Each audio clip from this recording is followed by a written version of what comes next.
Pour diriger le parti, il n'y a pas de problème. Qu'il apporte quelque chose de nouveau au parti. Pour être candidat, c'est une toute autre histoire. Hein. Je répète encore, Tidiane, pour qui j'ai beaucoup de respect, est parti en 2000. Il revient en Côte d'Ivoire à partir de 2023. En 2022, il fait une visite, il repart, il revient en 2023. 23 ans.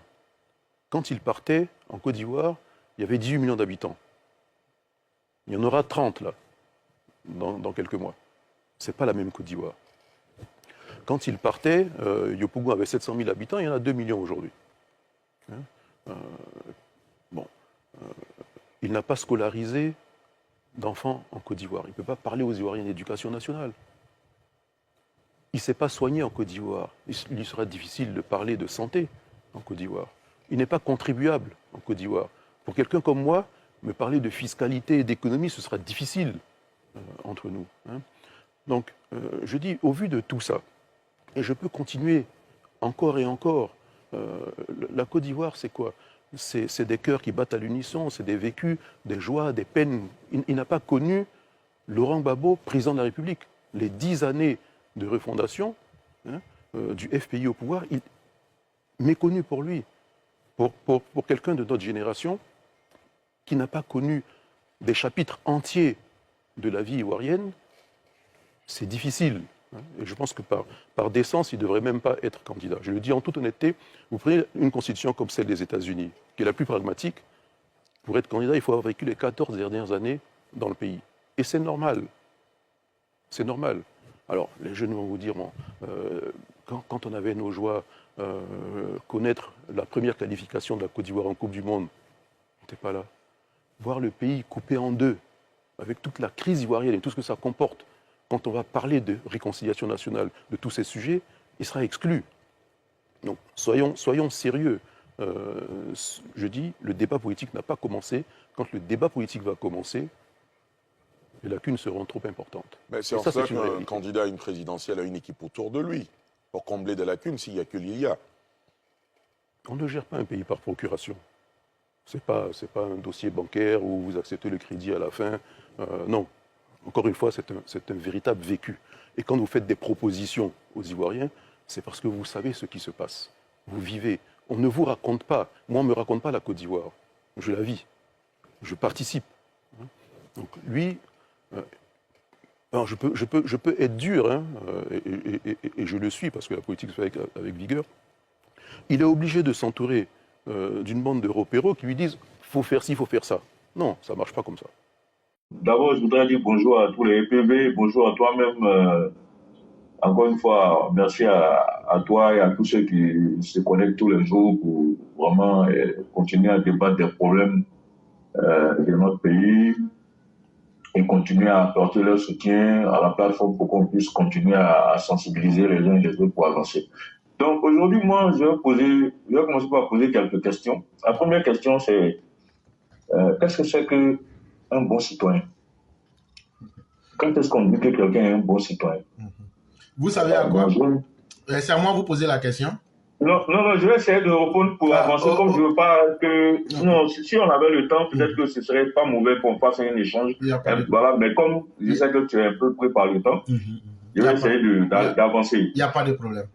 Voilà, donc je disais que quels sont les critères? Il n'y a pas on va dire une loi qui dit voici les critères, mais généralement un bon citoyen c'est quelqu'un qui respecte les lois et les règlements de son pays. C'est aussi quelqu'un qui s'engage sur le plan civique, c'est-à-dire qui participe activement à la vie de sa communauté, qui vote, qui s'engage souvent dans des activités bénévoles, qui participe à des débats ou dialogue démocratique, ainsi de suite, bon, qui apporte vraiment son soutien.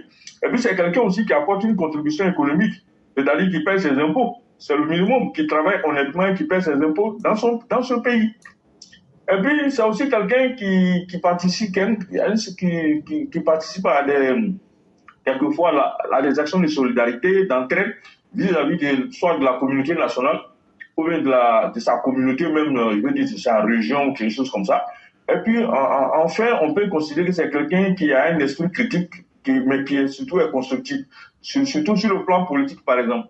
Qu'est-ce qui va se passer? C'est quelqu'un qui va attaquer si nécessaire, faire des critiques sur les décisions politiques et sociales, et puis qui va proposer des solutions constructives. Est-ce qu'aujourd'hui, là, nos opposants, là, on peut dire que ce sont des citoyens modèles? Avec ce que je viens de dire, je ne crois pas. Je vais poser une autre question. Est-ce que quelqu'un qui n'a pas payé ses impôts dans un pays pendant plus de 24 ans, qui s'est absenté de ce pays-là, peut légitimement aspirer à diriger ce pays? Ici, la légitimité, la problématique, c'est la légitimité morale et politique. Je ne veux même pas parler des conditions légales. On a déjà parlé de ça plusieurs fois, on va certainement revenir dessus. Mais sur le plan légitimement, sur le plan moral, sur le plan politique, est-ce que cette personne est en droit, est bien placée pour vouloir gérer ce pays-là? Quelqu'un qui ne paye pas ses impôts, qui n'a pas payé ses impôts dans un pays pendant 24 ans, qui était absent de ce pays pendant 24 ans, au moins, est-ce que cette personne peut légitimement aspirer à gérer ce pays? J'en doute. Pour la simple raison que cette personne n'avait aucune obligation vis-à-vis de ce pays-là. Cette personne a montré un désintérêt total pendant quasiment presque, on va dire, un quart de siècle. Un quart de siècle, c'est beaucoup. Hein. C'est beaucoup dans la vie d'une nation. La preuve, c'est qu'en 15 ans, c'est que le président Ouattara a réalisé là. Vous imaginez un quart de siècle de pouvoir du président Ouattara. Donc, c'est à peu près au moins le tout de ce qu'il a déjà réalisé. On peut présumer. Donc, vous imaginez que c'est très grave comme élément de la vie de quelqu'un. Donc, vous savez, vous devinez pertinemment de qui je parle. Je parle ici de notre cher Tidjane Thiam, qui veut que les militants du PDC veulent faire passer pour un champion national comme étant le Messie. On ne peut pas être un Messie si on ne s'est pas intéressé à un pays dont on se réclame aujourd'hui pendant plus de 24 ans, pendant au moins un quart de siècle. On ne s'est pas comporté comme étant un citoyen ou un national de ce pays-là.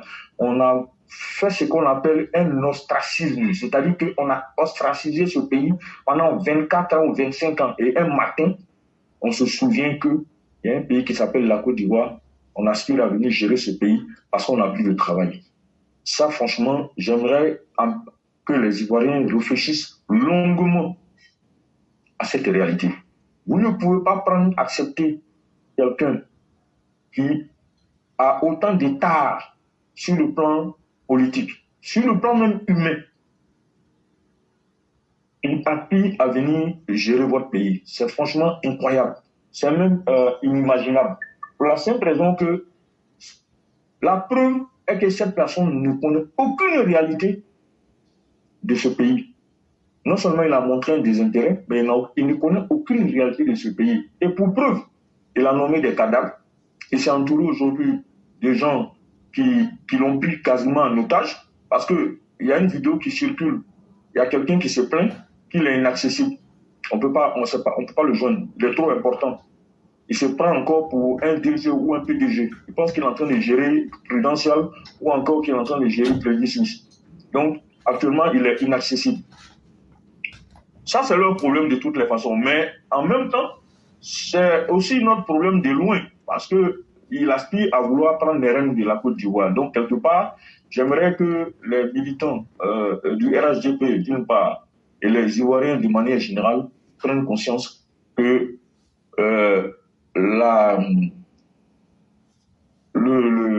comment je pourrais appeler ça, l'escroquerie politique ne peut pas prospérer.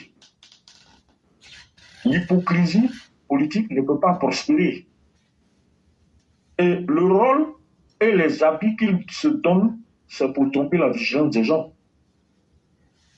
Encore, on vient de nous dire, et Claire l'a dit, il y a une vidéo sur TikTok où il y a une dame qui dit qu'il a trompé les Gabonais. Non, il ne les a pas trompés de mauvaise foi, il les a trompés de bonne foi, mais il ne connaît pas. Il ne sait pas. Il n'en a pas l'habitude. Et gérer une banque et puis gérer un pays, ça fait deux choses différentes. Maintenant, je laisse ça. Mais pendant qu'il était en Côte d'Ivoire, il a fait quoi? Il a d'abord été directeur général du BNET, Bureau national d'études et des travaux publics. Il a géré le BNET. et il était directeur ministre du plan. En tant que directeur général du PNET, là, il s'est essayé à vouloir adresser les routes à Abidjan. Mais c'est du n'importe quoi, excusez-moi des termes. Les rues, c'est une histoire de lettres et puis de chiffres.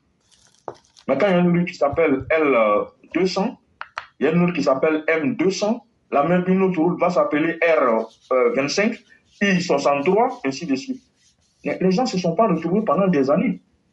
C'est dernièrement que le président Ouattara a fait adresser les routes en mettant des noms des gens qui ont marqué plus ou moins, même quelquefois négativement, la politique ivoirienne ou encore le sport ou même les activités sociales. Vous verrez par exemple des routes, vous allez voir que des routes vont s'appeler Didier Drogba, des routes vont s'appeler Yaya Touré, des routes vont s'appeler Kofi Gado, des routes vont s'appeler probablement, peut-être que si la commission même le veut, on pourra appeler certaines rues éclaireurs pro vérité, ainsi de suite. Les gens se retrouvent mieux. Aujourd'hui, quand vous prenez, vous voulez aller quelque part, que vous interrogez Google Maps, il va vous dire par exemple boulevard Mitterrand, mais il va répéter le nouveau nom. Il va vous dire par exemple boulevard Mitterrand, boulevard Kofi Gado. Pour que vous sachiez que boulevard Mitterrand va désormais s'appeler boulevard Kofi Gado, ainsi de suite. Donc aujourd'hui, on va mieux se retrouver avec ça. Ça veut dire que même là, même pour donner les noms des rues, là, la frappe capée pour tout,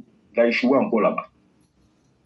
En tant que ministre du plan, en toute honnêteté, il a fait quoi de concret qui lui appartient en réalité, à part le fait de s'accaparer des projets qu'il n'a jamais conçus.